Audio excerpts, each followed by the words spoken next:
Good morning, good afternoon, and good evening, wherever you are in the world. My name is Tommo, and welcome back to the first for a while pre-race Chinwag Dutch Grand Prix edition. Thank you all for joining, wherever you are in the world. Halita TKF, PUBG, Ryan, Jan, product producer, Sense, Ryan. Thank you to everyone, of course, who is watching this after the fact as well. Not live on YouTube, but still on YouTube and audio only, Apple Podcast, Spotify, all that. If you just want to listen and don't want to see my face and my bright yellow Ferrari hat, then that's where you go, okay? Thank you all for coming. Appreciate you all taking the time.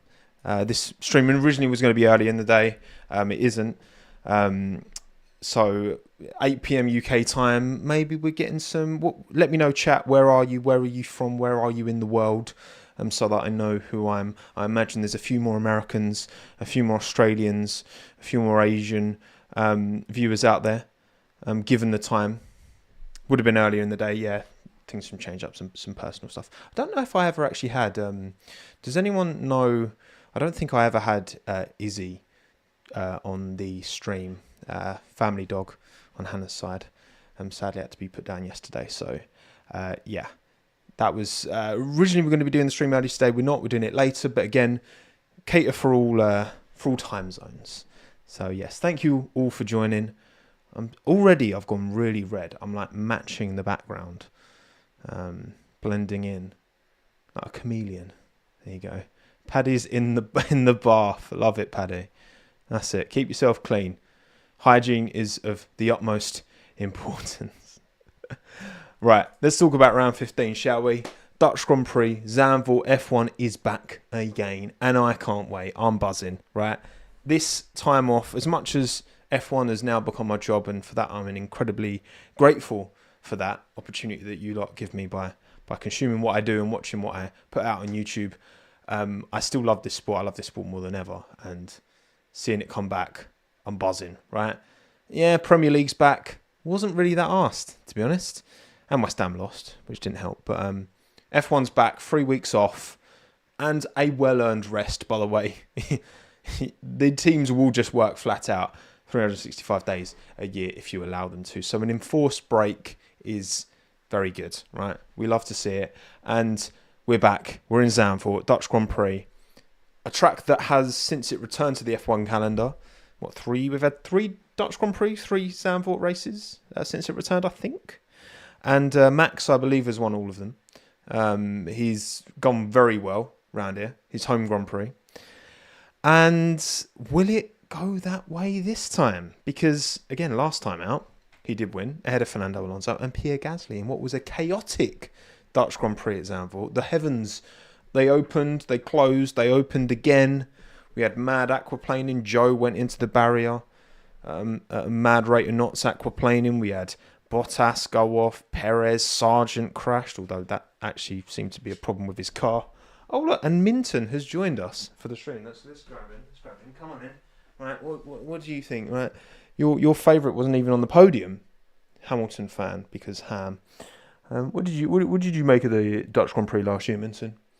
Any thoughts? Any insights? Any suggestions? No. Okay, I'll put him back down then. Say hello to everyone. He's a mute, this guy. He just doesn't talk. So yeah, last time out, it was mad. Fernando got P2. Pierre, P3 on the podium. We had Liam Lawson. Wasn't it that Liam Lawson, who was deputising for Ricciardo this time last year in Zandvoort, didn't he overtake Max on track? And it was like the first time Max had been overtaken on track in ages. Yes, of course. You know, I think Max was on the wrong tyre at the time, whatever details. But it was just quite a funny stat for old Liam, who is still apparently not... Well, I don't know. I mean, Helmut Marko said September we'll know what Liam's going to be doing next year. And there's a lot more talk about that being a junior team. So it seems that the decision for Red Bull is between Perez and Ricciardo. But we don't know. The news around the Red Bull seats seems to change. I'm almost as sick talking about the Red Bull seat changes as I am about Perez being really bad in that Red Bull, you know? It's a continuing story that just doesn't seem to have a resolution anytime soon. But there we go.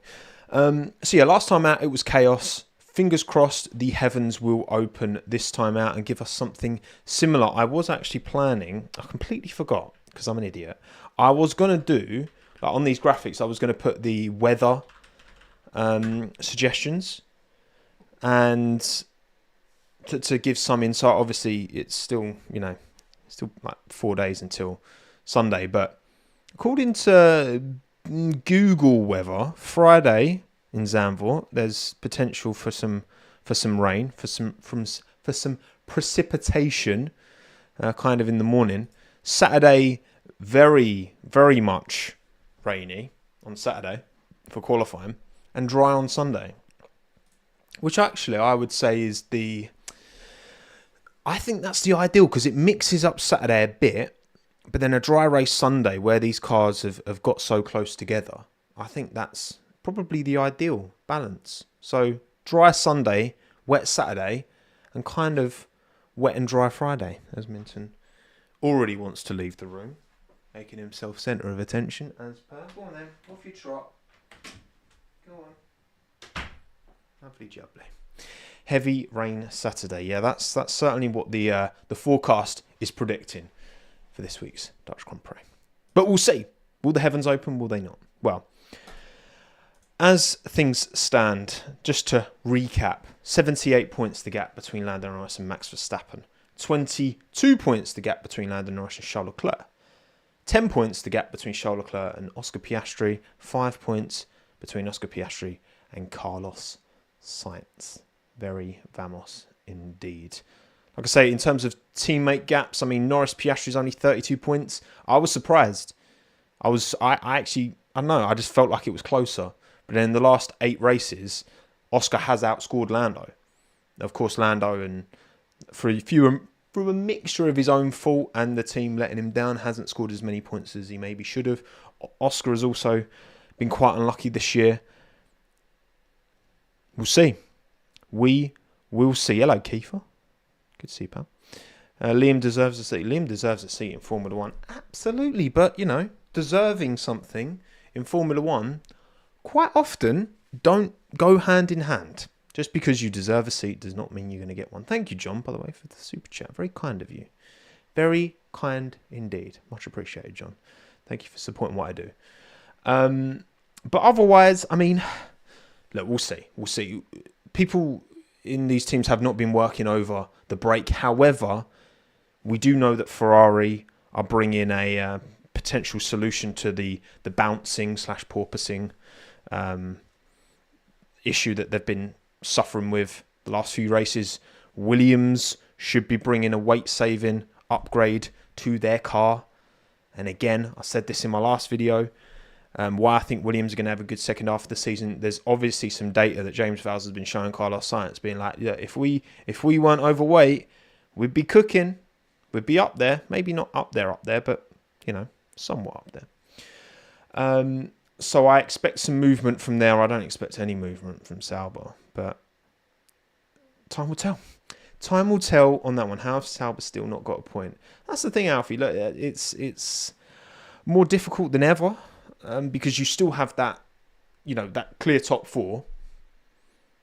And then, even then, it's not really, there's a clear top 4. And then from Aston Martin down to Sauber, I mean, some weekends, Saubers are out qualifying Aston Martin. So it's not even, it's like the top 4 and then the other 6.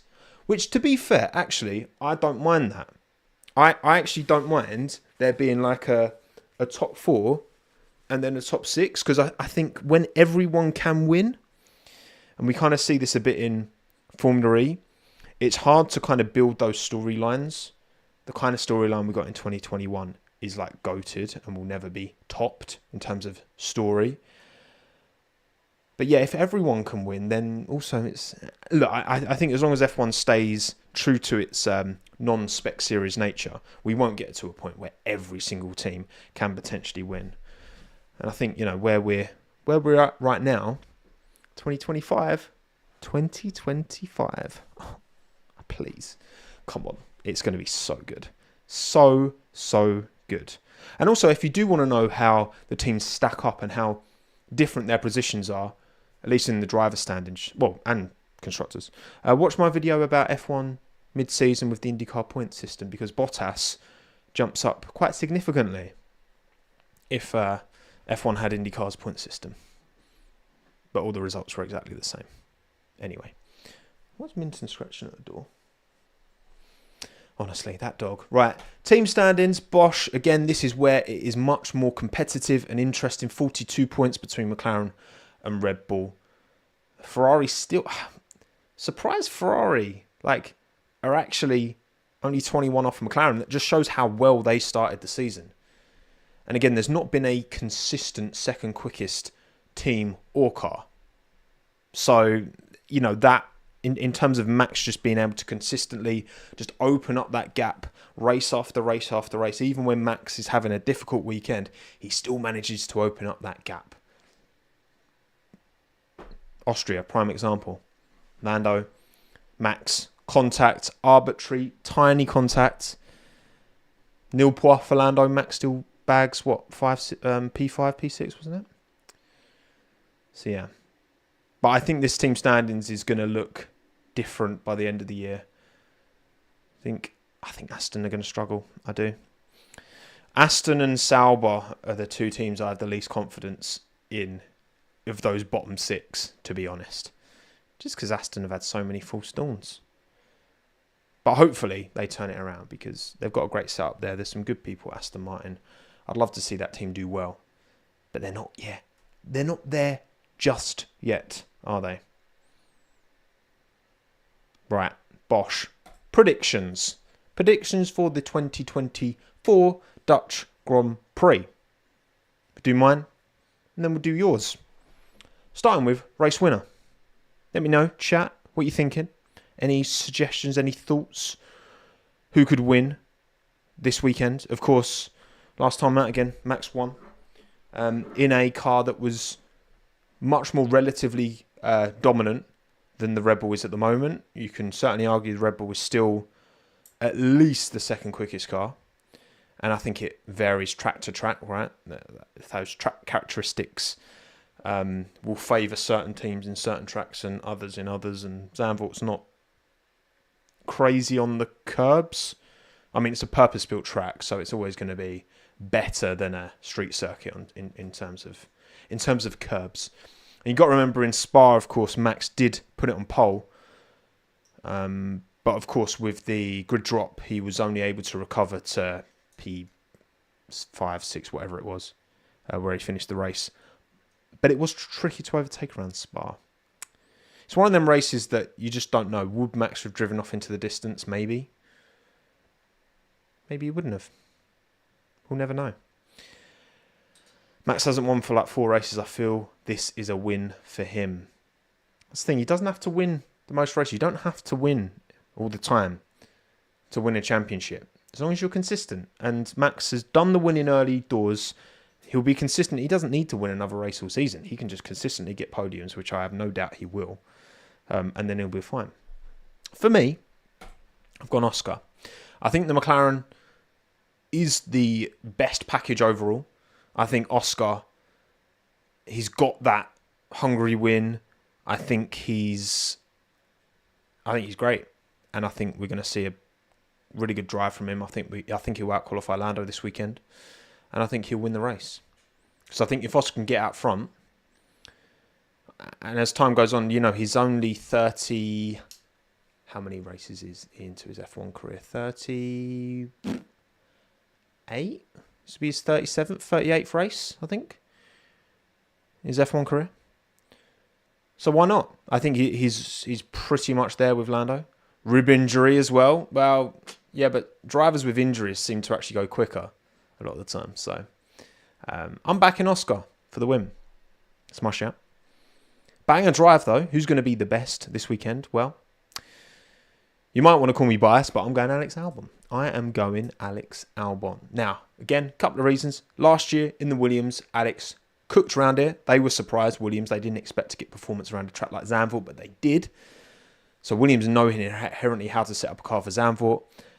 They're bringing this weight-saving upgrade, and we know that Alex is definitely going to get that. I mean, I'm not sure if Logan's definitely going to get the lower weight spec on his car. My voice just broke there. That was great. And But we know Alex will because he is prioritised in that team. So I think Albon points. That's my prediction this weekend. I think Albon points, and I think he's going to have a banger drive. Clanger drive, don't have much to go on. But to be honest, reflecting my thoughts and feelings around certain teams and where they're going to be in the second half of the season, and in my second half of the season predictions, I've put Aston Martin as Clanger team. And I think this is going to be a very difficult race for a driver who excelled around this track last year, did an unbelievable job, but in recent races has been matched, if not slightly outperformed, by a teammate who is considerably worse than him. I'm putting Fernando. I think Fernando's going to have a difficult weekend. A very difficult weekend. See, Prithvi knew it. I just wanted to give you some little clues before I said it. Yeah, I'm going Fernando Clanger. I think Aston. I think it's going to be difficult into the season for them. Watch Aston cook. Okay, watch them. Medium rare, Guga steak. If you know, you know. Watch them cook. But for me, Clanger drive Fernando Alonso. Banger team. Williams. For all the reasons I outlined with Alex Albon, I think Logan can have a really good race as well. Obviously, we know he's not staying. He knows he's not staying. This is going to be the first race since the Carlos Sainz news was announced. And I think that will allow him to drive with some freedom. He knows his future now. At least he knows that his future is not in F1. I hope he's got an IndyCar seat sorted, because that'd be great. I think Logan has shown that he has had pace in moments. And I think if he was more consistent over his time in F1, there's a good chance he'd still be in the sport next year, because those peaks, I think, relative to Alex, have been strong. Jowers, you like that one. However, it's not to be, unfortunately for him. But I think he can have a good race this weekend in Zandvoort. So I'd like to see that. I would like to see that. And then Clanger team, again, for the reasons I outlined around Fernando Alonso, I've gone Aston Martin. Because to be honest, like, if Fernando and Lance match each other once again, I will consider that a better weekend for Lance, because Fernando's base level is much higher than Lance's. So for him to be at Lance's level, it's a worse weekend for Fernando, you know what I mean? But yeah, there you go. There you go. Why don't you think Lewis has a chance of winning? Lewis absolutely has a chance of winning, Lucas. He's just not my prediction. I can only pick one driver out of 20. Lewis has got a great chance, as has George. Both got a great chance of winning, but I've gone Oscar. Thank you, Kiefer, by the way, for the super chat. Do you think the chance to work with Honda again and stay in the UK is a big factor for Newey in possibly going to Aston Martin plus 100 million, Kiefer? Yeah, I mean, look, Aston have stumbled, haven't they? They've been the most like yo-yo team since these new regulations started. They were nowhere. Vettel and Stroll were struggling in that car with the big side pods, the big bulbous ones. Then they changed it up for 23 and absolutely cooked. And then they're just regressing again. They've definitely been the most inconsistent across, even more so than Mercedes. Because Mercedes actually, relative to their expectations of who they are and the dominance they've had, they've not actually done that bad. Like in the ground effect era. They have relative to their expectations, but relative to the other 9 teams on the grid, they've not actually done that bad. Whereas Aston have been down, they've been up, they've been in the middle, they've been down, they've been like, they've been through it all. McLaren, you can actually argue to be fair, McLaren as well. McLaren and Aston Martin have been the most kind of up and down, in and out, round and round people, you know. But yeah, new factory's fantastic, Keith, you're right, but it's not finished. It's not finished. There's a lot still to do to build it out and get it all ready and operational for 26 so that they can cook from then on. Obviously, no team is allowed to start on their 2026 car designs until the 1st of January 2025. But I'm not sure how much of it will be online by that point. But Aston need to... Yeah, if they can get Newey in to direct them, phenomenal. And again, Lawrence has a pit of money that he's very much prepared to splash on old Adriano Newellini. But those are my predictions. Oscar win, Alex Banger, Fernando Clanger, Banger Williams, Clanger Aston Martin. But what about you? Your predictions, 1,163 of you voted. Thank you very much for voting. I do appreciate it. Make sure you like the video, first of all, if you're on YouTube, and subscribe to the Tommo YouTube channel so you see my videos in your subscription box. Not that anyone ever uses their subscription box anymore. But you can also hit the notification bell so that your phone like blows up when, not literally, when I upload a video. That would be unfortunate. If that happens, it's nothing to do with me. All right, I'm washing my hands of any accusations. Okay, it's not like in GTA when you do the mission and plant the bomb. Anyway, I digress. Also, if you're audio only, make sure you rate 5 stars. Write a comment. Actually, write a comment.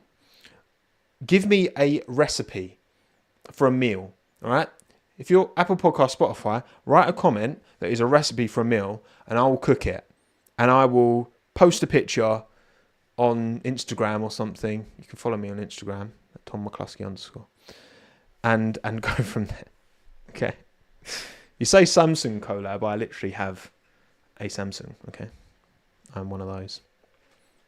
I'm one of those alphas with an Android. Let's not start that. That causes far too many arguments. In my life, I feel like I'm peaking a bit on my audio, so I apologise for that. Cooking stream, bit off-brand, Dre, but maybe on my Twitch one day.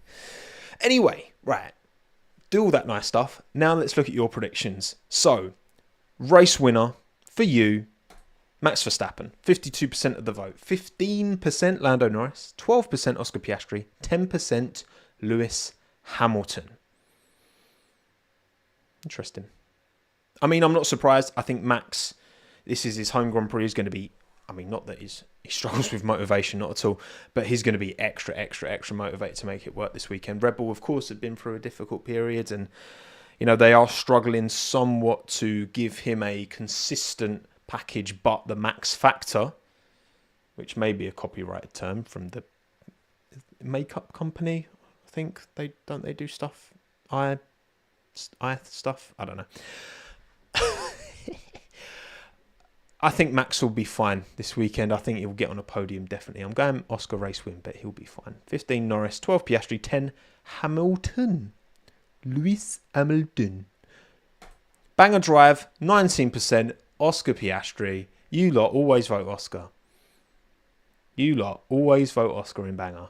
And he's won it again. 19% of the vote. 11% Max Verstappen. 8% Lewis Hamilton. 7% Charles Leclerc. And Steamy, if you want to vote in the polls, follow me on Twitter at Tommo, TW, Twitter Tommo, F1, or subscribe and see the community posts. Bosh. As Sense says. Thank you very much, Sense. Piastri stands out here in force. Well, we're doing a late stream as well, right? And actually, I posted the poll at about 11:30 in the evening last night. So you Australians would have been in full force, right? And I know, I see on my analytics, you lot are there. And you're there in numbers. And I love it because it's my home away from home. I think I will retire in Australia one day. I hope so. If you're watching, Han, well, we've already talked about this. I honestly think if we hadn't have got Minton, we would have moved to Australia when we got Minton around that time because I love it over there. Buzzing. Right. Anyway, race win Max Verstappen, Banger drive, Oscar Piastri, Clanger drive, Checo, 32% of the vote, 11% Lando Norris, 8% Lance Stroll. Lance has been cooking somewhat relative to Fernando. He has over recent years, so we'll see about that. But I mean, the problem is Lance has these purple patches where he's, oh, hang on, he's actually all right, you know. And then honk, honk, honk, like, you know. 6% Daniel Ricciardo. Again, Ricciardo is racing for his Red Bull seat and for his continued career in Formula One, it seems, because it does feel like it is for everything Helmut Marko has chosen to put on record, which he chooses to put a lot on record. It is going to be a junior team next year, and it is going to have Yuki Tsunoda and Liam Lawson in. That seems, from everything I'm hearing, that is what I'd put my money on. So then it's Perez or Ricciardo in that seat.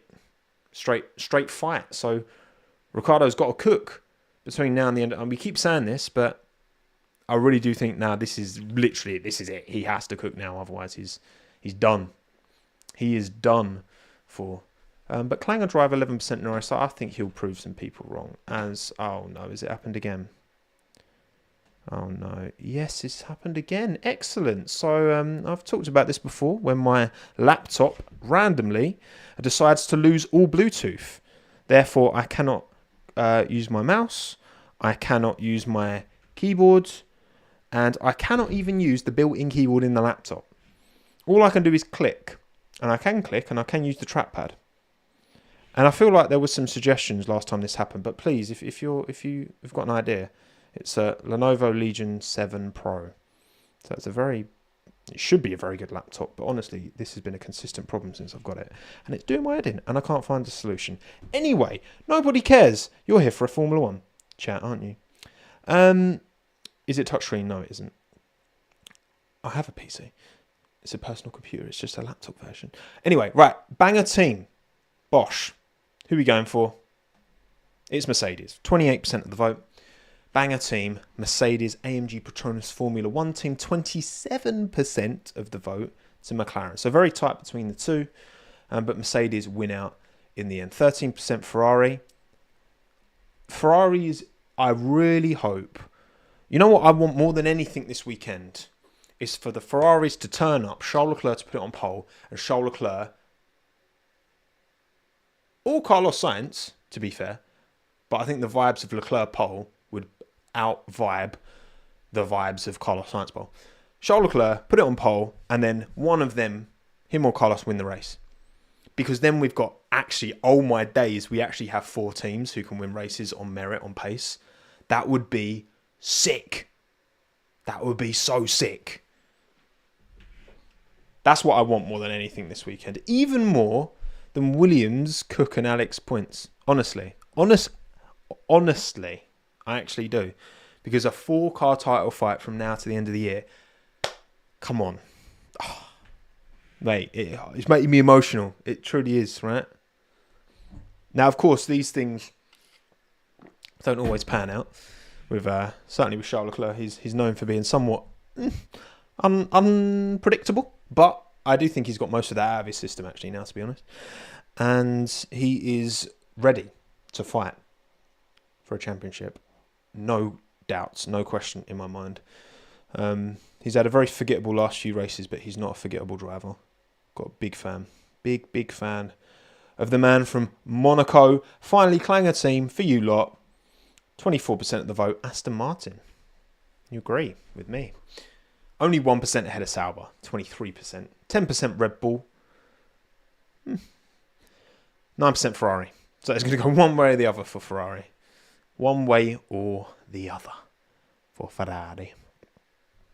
It's kind of interesting, isn't it? Thinking the whole conversation around Leclerc versus Hamilton for next year in Ferrari. Which way is that going to go? I would love to do a poll, but I can't because I can't type. All I can do is trackpad and click, which fortunately for the stream is okay because I can click on my different pre-made graphics and I can click stop streaming when I'm done and I can click stop recording and all that. But I can't type anything, so I'd love to do a poll, but I can't because, yeah, tough times. But yeah, we'll see how that goes. We'll see how that goes next season, won't we? But there's more than enough to get excited about for the rest of this year, so I'm not thinking about that too much. Right, half an hour, just shy actually. Oh, actually, just half an hour, bang on the dot from when I started recording. Any other bits to talk about? Let me know. Let me know any other questions, any other things. We can go for a little bit longer than this. It's only been half an hour, so. And I can't do any more graphics, can't do any polls, but we can make it through this. Doing, Halita, doing? What are you doing? Yeah, I mean, it sounds like he's going to get announced pretty imminently. I wouldn't be surprised if he's announced before. I mean, if they're going to put Doing in the car, what's the hold up? I know Schwartzman's doing FP1 for Sauber. I don't know about any other FP1s. Are there any other FP1s going on? That'd be interesting to hear. But yeah, I think Doohan would be a great shout for Alpine. I think he is again, very well established within that team. He did cook in F2. If it wasn't for that cracked chassis at the start of the year, maybe he would have won it that year. Had a bad start, but once he got that issue sorted, he was absolutely flying in F2. So I think actually, yeah, and Alpine, look, if Alpine picked Doohan, they must have data from his old car running, from his sim running, from all this. They must have evidence that he can be someone that can cook at the levels of Gasly and Ocon. Otherwise, why would they go for him? If they went for a Bottas, for example, they don't have any data on Bottas, but they look at his CV and what he did at Mercedes, what he did at Williams, what he's done at Sauber, and dragging what has been a pathetic attempt at a car to somewhat semi-decent results. But they have that on doing that. They don't need to rely on his CV. They can literally look at his data and make a judgment call there. So, and look, same with Mick Schumacher. And I'm sorry, I don't think Mick Schumacher's good enough.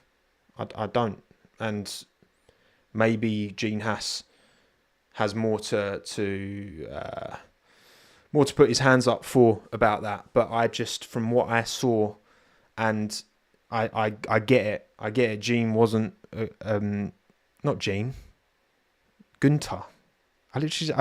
Gunter, not Gene. I don't think Mick had an issue with Gene. It was with Gunter, wasn't it? But either way, I think if it is Doohan, then I reckon they'll be fine.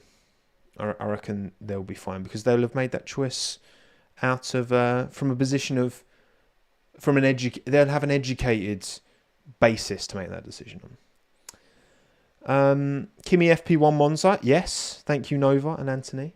Kimi Antonelli will be doing FP1 in Monza, replacing Lewis in the Mercedes, which will be very interesting to see how that goes. Given the preparation they've given Kimi Antonelli already, you would imagine maybe that they will give him a proper FP1 session, not one of these, I will stick you on a hard tyre and just, do a long run plan, but like a proper FP1 to be like, right, let's see if you can do this. Let's see how you hold up doing a proper FP1 session relative to George, because that's going to be some chef's kiss data levels. Not that Monza is ideally it would have been maybe a track with a bit more, not that Monza's an easy track, not by any stretch, right? But one with more technical elements to it. It's not the most technical track. It's straight lines with a bunch of chicanes chucked in. So to massively oversimplify, but you know what I'm saying. But of course, it's Kimi's home race, so absolutely the right choice. Let's put him in it. Absolutely the right choice. Could a Ferrari win at Monza be on? I mean, Ferrari will always make sure that they're competitive at Monza. That's a big deal to them, even if it means, bringing some crazy rear wing that derails the rest of their season. As long as they're quick in Monza, they'll get the benefit of doubt from the Italian media to cool off on them for a bit at least. What else? Will Kimi be better than Mick? It's far. There's literally, I've got nothing to go on to have really a strong opinion on that. Do you think the ban? Yes, the asymmetrical braking thing. So yeah, there was an update to that, wasn't it? If you've watched my stream I did on Monday, we were talking about this asymmetrical braking news, this line that was added to the technical regulations on the 30th of July, just out of kind of nowhere. And obviously, then Peter Windsor tweeted that it was a Red Bull thing, and Craig Scarborough was getting involved, and then Callum Nichols, who is a Red Bull mechanic, was like, no, this is BS, whatever, and blah, blah, blah.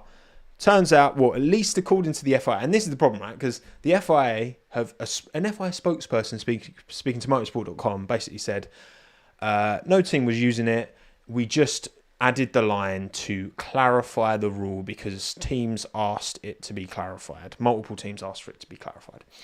That is the official statement that's come out. Well, not an official statement, sorry. That is what motorsport.com are reporting, that their FIA kind of their FIA contacts have clarified that. Problem is, a lot of people don't believe it. I've got no reason not to believe it personally. I think fair enough. That fine. That's what they've done. I think a lot of this could have been said. I do think surely if you're going to make any changes to the sporting or technical regulations, like put out a press release, just kind of giving a brief overview of what you're changing and like why you've changed it. I don't see why that's too much to ask from the FIA personally, rather than just changing some PDF on some website that no one's going to look at, and then just kind of crack on. That would be the better way of going about it. I'll just try to use my mouse, but of course I can't. But yeah, so it seems that no one was using it, and I don't know where Peter's got this information from. Maybe they are covering it up. I don't know, right? But seeing what I've seen, like the evidence that was in front of us before this statement, or if it was going to be anyone, I would have thought, given the circumstantial evidence, it'd be Red Bull. But according to the FIA, no one was doing it. So make of that what you will. I understand why trust in the FIA, particularly after the Ferrari thing, which we talked about at length in that stream, the Ferrari engine stuff where that was all hushed. I can certainly understand why people's belief in the FIA isn't the strongest. They wouldn't necessarily take a statement from the FIA at face value, but unfortunately, that is the it's kind of cried wolf, isn't it? You know what I mean? Like the FIA have so many times they've, we always you got to hold the people, the governing body, to a higher standard. But unfortunately, there's been so many times where they've kind of brought themselves into disrepute, and I include the Ferrari thing in that because it was just ridiculously hushed up, and we know that people are not going to believe you when you say things, and you can argue that there's some people just won't believe them out of principle and will just believe the opposite of whatever they say, which isn't, it's just a silly way of going about things. But yeah, we'll see how that goes, and we'll see if anyone's performance is because I think it'd be pretty obvious if it was something that's just been changed, that now all of a sudden certain cars can't run it. I think the FIA, I believe them in this instance, but we'll see. Anything else? Bring Vettel back? Don't know about that. Don't know about Sebastian. I think I'd love to see him back in the sport. Don't get me wrong, not driving, but he could be I think he needs to put the groundwork in to be not even a team principal. To be honest, I'd like to see Seb in some capacity within Formula One, or like the FIA, and or like in a more senior capacity, not just at a team. I think that's where I'd like to see Seb. Thank you, John, for the super chat. Best racetrack for first time race attendee in 2025. Oh, interesting. So I've been to a few. I've been lucky enough to go to a few Grand Prix. So obviously I can only speak from my experience. I would say of the ones I've been to, the one I'd recommend the most for a first time race attendee would be Montreal, Canada, because it's really easy to get to. Because it's very close to the city centre. The weather was beautiful when I went. Obviously, it can vary. We've had some honkers when it comes to Canada weather in Formula One, but when I went, it was great. So make of that what you will. And because it was really sunny and that, it was beautiful. Like, it's a really nice venue. So easy to get to. Like, it's kind of a hybrid street track. It's not hard to get there. It's not hard to get out relative to other tracks. Obviously, it still takes time, but I would say Canada, maybe bring a brolly if you wanna make sure you're dry. Abu Dhabi final time with Lewis with Bonner. Yeah, I did read something earlier. Like, I say read it. I saw an article. I didn't read it, but I think it was saying like Bono's getting like a promotion at Mercedes or something. Which, to be fair, chat, let me know is of the validity of this information that I've just put out to the world. But I wouldn't be surprised, because given Lewis leaving, I think Mercedes could and should be proactive in locking down those key personnel who might be tempted, not straight away necessarily, but might be tempted in time to follow Lewis to this Ferrari project. That'd be cool. That'd be a good decision for them. Absolutely. But I'd love to go. Yeah, Zandvoort's one I'd really like to go to, because it seems relatively quiet. The problem with Silverstone, it's the middle of nowhere, and it's a pain in the arse to get in and out. But yeah, head of engineering. Wow, there you go. Head of engineering, Peter Bonington. Good for him. And obviously, GP is head of engineering, isn't he, in Red Bull? But he still does Max Verstappen's race engineering, but that might not be forever. But obviously, if Bono's overseeing it, then Max might still feel comfortable. But I guess every team can do it in their own way. There's not one way of managing and organising these things. Right, I think I'm going to give it a break there. And by that, I mean I'm going to finish the stream. So thank you all for coming. Appreciate you taking the time. Luke, Yevhen, Harv, David, Diablo, Z9, Priceless, Miles, Saf, Nova, Retro, DeRhodes, Commander, Prithvi, John again, Kiefer, Bungle, Priest, Lucas, IBK, Rayner, Al, Martin, Sense, Francine, Kiefer, Austin, John, Mella, Dan, Harry, Steamy, Tushar, Dylan, Troy, Retro, Z9, Algam, Yvonne, Stellasin. Appreciate you taking the time. Thank you for watching this stream. We'll have post-race Dutch Grand Prix on Sunday evening is the plan. Get that out pronto, or get the poll out as soon as the race is finished. Give your thoughts and feelings and predictions. We'll talk all about it. And then next week, hopefully, Zandvoort gives us something juicy to talk about. My name's Tomo. Thank you very much for coming. Again, don't forget to like this stream on YouTube. Subscribe to the YouTube channel. You can get involved in the polls, in the community post. Rate 5-star Apple Podcast, Spotify. Give me, specifically on audio-only platforms, in the comments, give me a recipe and I will cook. My name's Tomo. Thanks again. Have a good one. Ta-da.